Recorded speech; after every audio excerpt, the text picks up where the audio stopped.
साल 2024 में पाकिस्तान ने पहली बार ओलंपिक गोल्ड मेडल हासिल किया है। स्नूकर, बॉक्सिंग और टेनिस समेत मुतादिद खेलों में पाकिस्तानी प्लेयर्स ने मुल्क का नाम रोशन किया।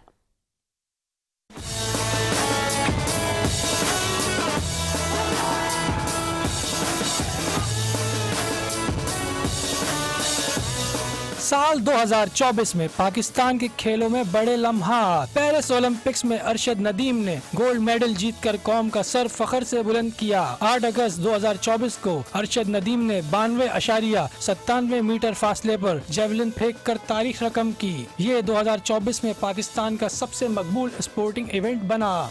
स्नूकर की दुनिया से भी पाकिस्तान को खुशखबरी मिली। मोहम्मद आसिफ तीसरी बार स्नूकर चैंपियन बने। मोहम्मद आसिफ ने फाइनल में ईरानी हरीफ को 5-3 से शिकस्त देकर एजाज अपने नाम किया। पाकिस्तान की बेसबॉल टीम ने यूएई में United Arab classic baseball championship जीती और पूरे टूर्नामेंट में नाकाबिले शिकस्त रही।